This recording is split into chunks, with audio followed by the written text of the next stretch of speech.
Yo, what's up, y'all? And welcome to the Multifaceted Minute. I'm Reggie Harris, founder, CEO, and president of Harris Multifaceted LLC.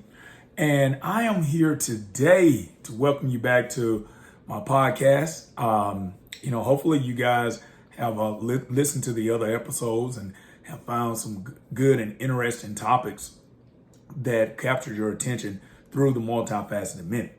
And this is a 30-minute podcast in which I talk about a variety of different subjects. But today, we're going to have a focus. And today, the focus is going to be just one subject only. And it's called the bounce back. And it's going to focus on mental health. And it's going to focus on how do we bounce back from adversity? How do we bounce back from depression? How do we bounce back from suicidal thoughts? How do we bounce back from things that hurt us, pain? Things that have caused us to stumble and to set us back. And I'm calling this one the bounce back, the big bounce back. And so when we talk about bouncing back, there are a lot of factors, a lot of things that we can use to help us bounce back. Because there are going to be times in our lives, we may not ever go through depression, we may not ever go through suicidal thoughts, but there are going to be times where failure, disappointment, sadness, stumbling blocks, different things are going to come in front of us in which we're going to be in some major trouble. And we can either step up or fold. And we have a choice in the matter at times. Now, at times, we don't have a choice in the matter. So this is going to be a podcast here for the ones that don't have a choice, that have the strength to make those choices to go forward or the resources to go forward, and also for the ones that don't have the strength or the resources to go forward. And so I want to live in that duality of like just imagining, because I've been in both situations myself where I've been where I didn't have the resources and I didn't have the I would say the mental fortitude to reach out, to get that help, to find my way through. Also, I've been, where I had the resources and the ability to talk to people or to reach out and get those things that I needed in that situation there. But I want to start off here, and there's going to be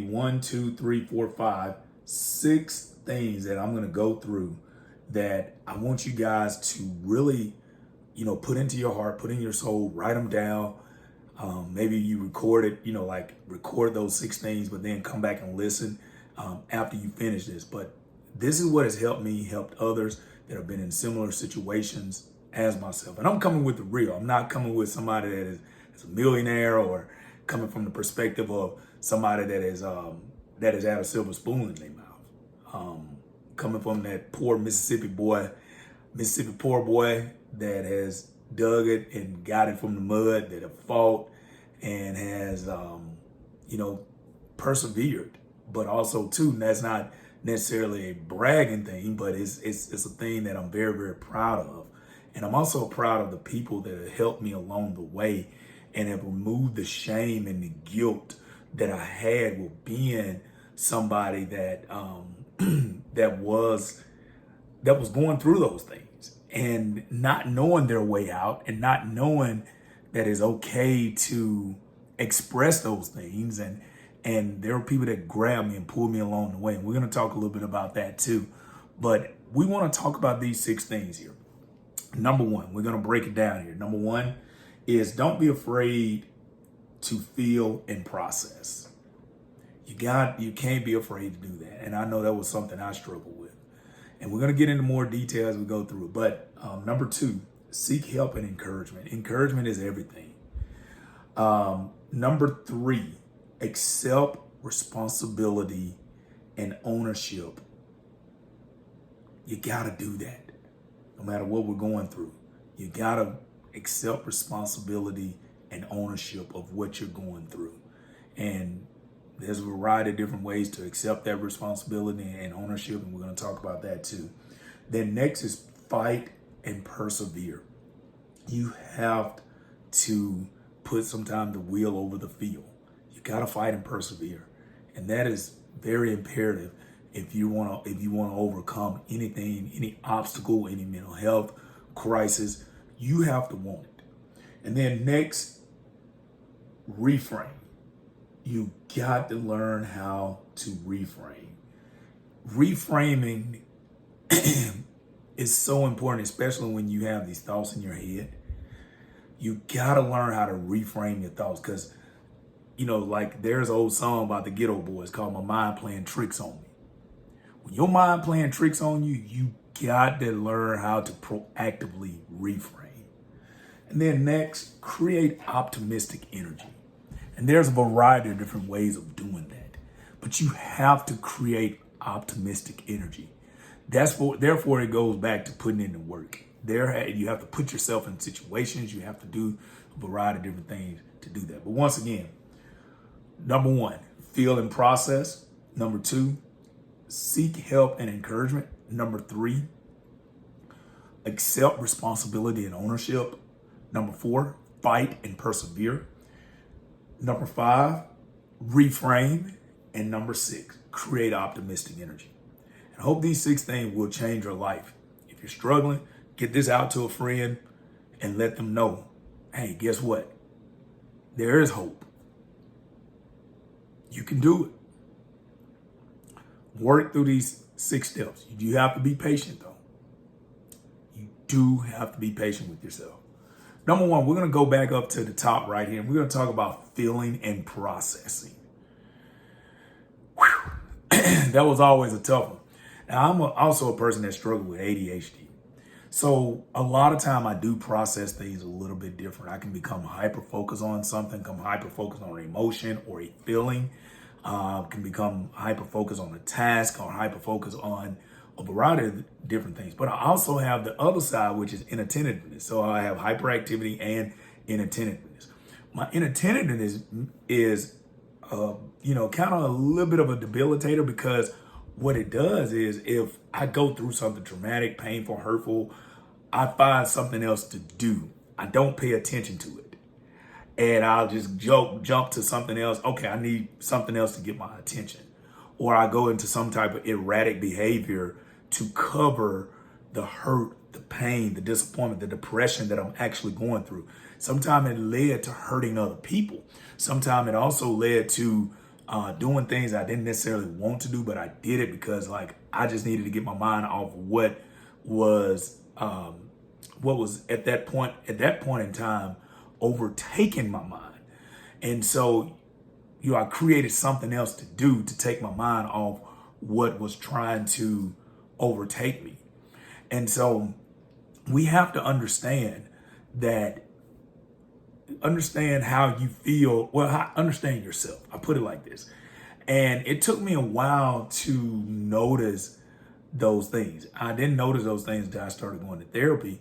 And my therapist brought up about the ADHD and how that can affect how I feel and how I process different emotions.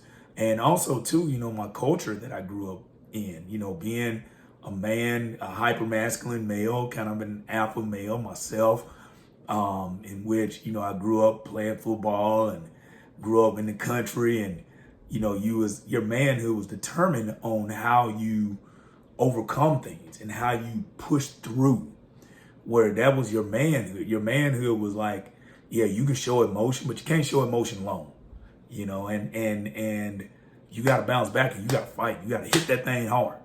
That can be good. But also, too, it doesn't allow you to, it makes you bury things. And then when you bury things, it doesn't allow you to process and to grow and to try to gain an understanding of why you feeling the way you feel. And then in moments of where you don't have nothing to do, or moments of where you have triggers or things that come up in your life, you get these behaviors and you get this grief and you get this pain and you get this depression. And you're like, okay, this one small moment is causing all of this. And then you wonder where that's coming from. But it's coming from buried and pent up past processes that you did not take the time to take care of within yourself, and past feelings and past hurt and past trauma. and past disappointment, past failures.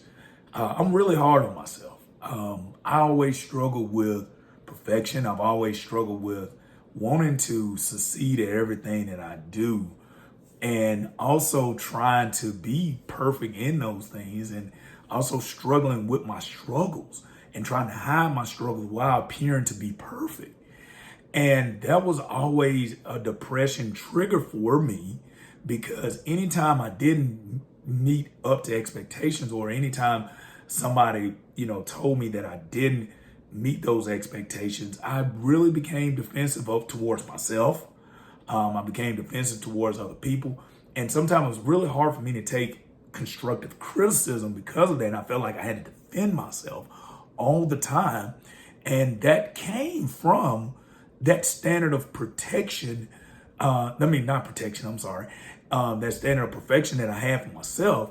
And I always felt like, okay, there's a reason why I didn't get perfect that time. And I needed, all right, I got it. And then it would come across as me not receiving that constructive criticism, because I would immediately become defensive.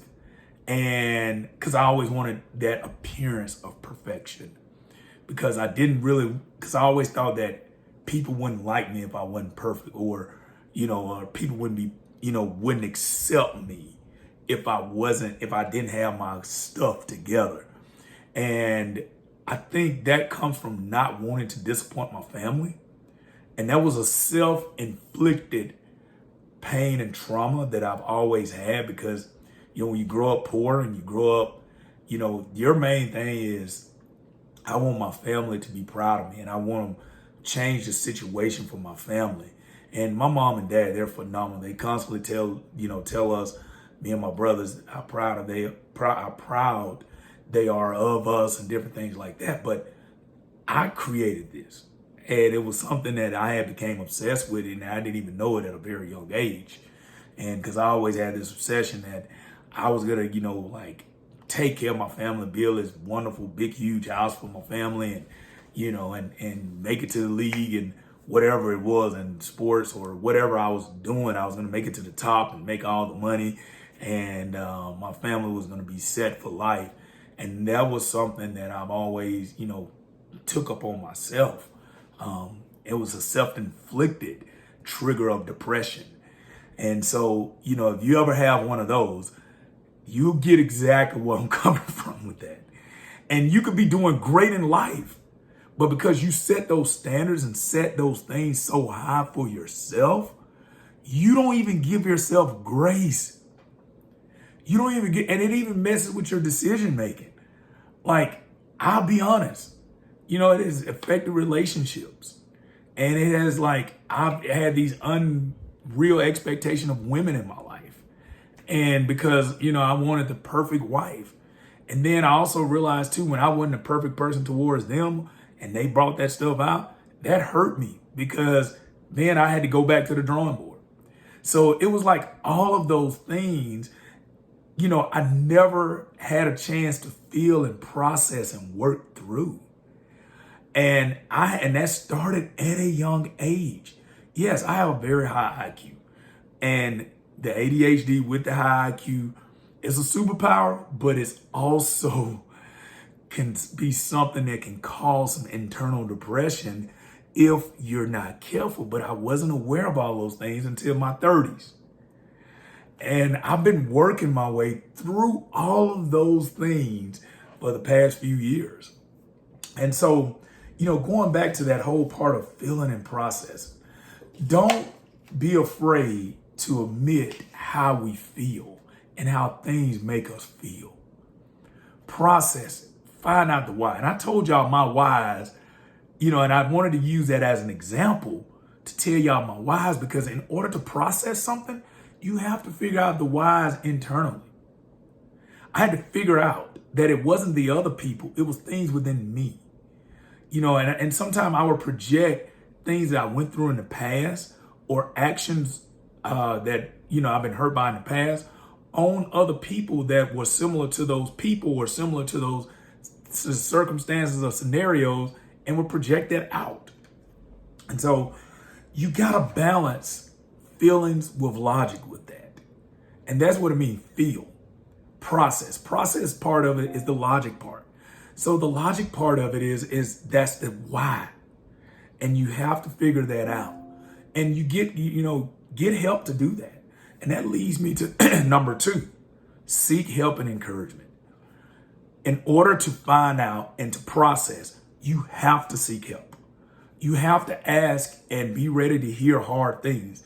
And you also have to be around people that's willing to allow you to talk and not allow you to hear yourself say things. And you're like, oh, wow. Oh man, I was really thinking that way. Sometimes you don't even, what's in your head, when you hear yourself say it, you're like, damn. Like, yes, this is what happened. Damn. Yeah. Okay.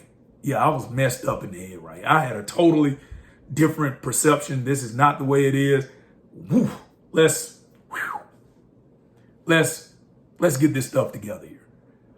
And sometimes you'll find your own solution through talking things out, through being honest with yourself, looking in the mirror, talking positive affirmations.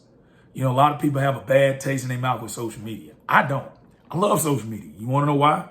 I draw a lot of encouragement from a lot of wise people on there. You know why I do that? It's because I look for that. I look for funny stuff. I look for stuff to laugh at. I look for stuff to lift my spirits. And it all depends on what you do. And it also depends on your circle, who you follow. You know, so like, yeah, sometimes I follow some trash, and who doesn't? But, we all have that little side where we, have some trashy social media or trashy shows or something we watch for entertainment purposes. But there's just as much good going on in the world as there is bad and negativity. Yes, the bad and the negativity is hard. And it's hard to process because I'm a universal thinker too. Sometimes I get depressed over certain triggers and certain things that are going on in the universe, in the world, that I know directly can affect me and affect people like me or affect people that are close to me. And that can be burdensome and weigh you down, along with going through your regular life of disappointments, failures, etc. yourself. And then next thing you know, you're down this tunnel of spiraling out of control of hurt and pain, depression, and sadness. But I try to get some encouragement. I try to go and reach and get that encouragement. I try to talk to people that can pour into my life, and I pour into their life. And also encourage yourself. There's a gospel song that talks about encouraging yourself. Look in the mirror. Get into, I love yoga because yoga is about positive affirmations, and it's about your flow. It is not about comparing. I always tell my practitioners when I'm teaching class, I tell yoga is a journey. It is not a journey to perfection. You feel me? It is not a journey to perfection. It is a journey of your own individual flow that allows you to connect within oneself, your mind, your body, your spirit, everything, and connect those things together. It's a process. Yoga is not perfection. And I think that's the way life, we have to approach that. And we have to draw encouragement from others. Give others encouragement. Sometimes the best way, and I'm going to give you a secret, is to tell other people what's good in them. When you see the good in other people and you encourage and you lift up, and you say positive things to other people, you'll be surprised how the universe and how, what you reap, what you sowing, what you putting in the ground, comes back to you. It will. It may not come tomorrow. And it may come down the road, especially when you need it. But if you start encouraging other people, you start seeing the good in other people, it'll do something to your emotions. Because if you start looking for good, you'll find good. The next thing, and that's where this encouragement ties into responsibility. You have to accept responsibility and ownership. Like I confessed and talked about things earlier. I had to own the hard things about me. I had to own my sporadic behavior. I had to own my inconsistent behavior.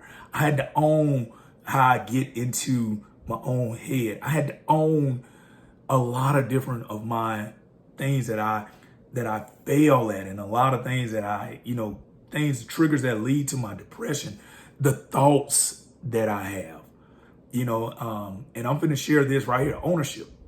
I'm a gun carrying individual. I love, I believe in that, and I believe you need that for protection. But when I started having suicidal thoughts, I got rid of my gun. Yes, I did. Sometimes you have to take ownership. And it was like in your head, like, Reggie, whoa, I can't believe somebody as joyous as you had those types of thoughts. And with your rating, like, you're like, yeah, it happens, man. And it can happen to the best of us. Just like the DJ that was on the Ellen Show. He had that big, gregarious, loving personality, loved his family, great man. Everybody's like, his energy, his this, his that. It can happen. Robin Williams, Anthony Bourdain, like all of these people that were joyous people. It sneaks up on you. But you have to learn how to have ownership. And you have to learn how to put things in place and processes in place to help you grow, to help you heal. You got to put yourself, you got to take those vacations. You got to know when to say when. You got to know when to grow. You got to know when, and that's my next one coming up, to fight and persevere. You got to know when to fight and persevere. You got to know when to fold them too. And that kind of go hand in hand. Sometimes you got to fight. And I've come to learn there have been moments I regret that I didn't fight for certain things. And sometimes that has led to triggers of me over fighting for things.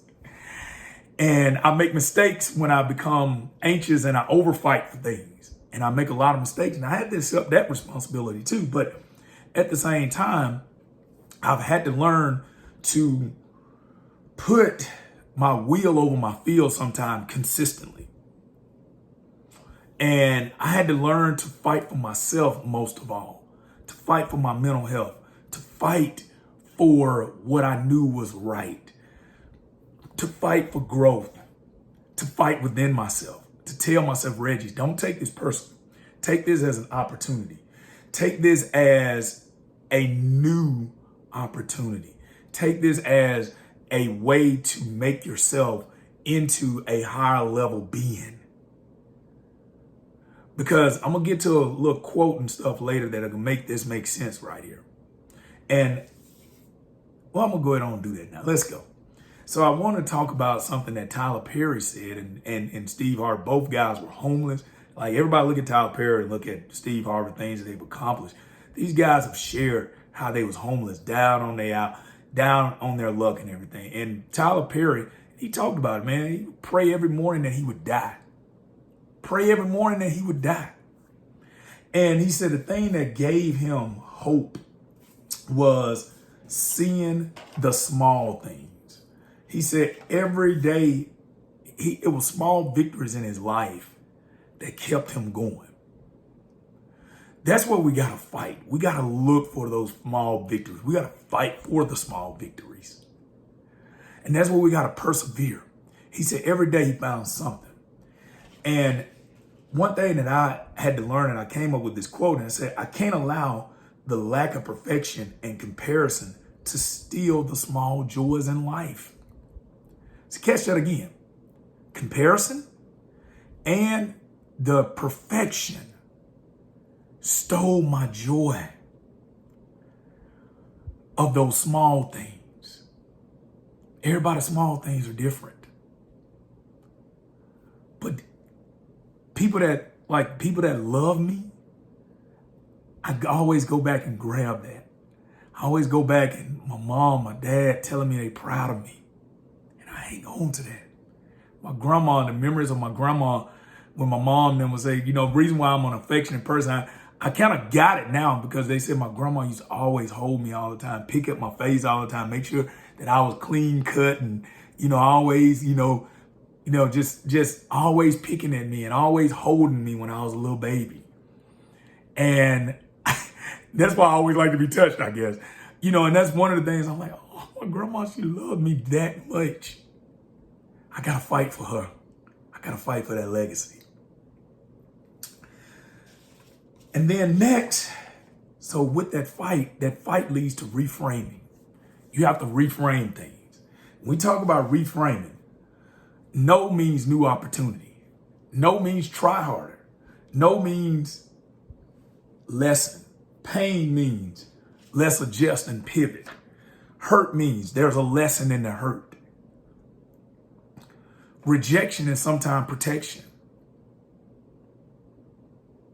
Reframe.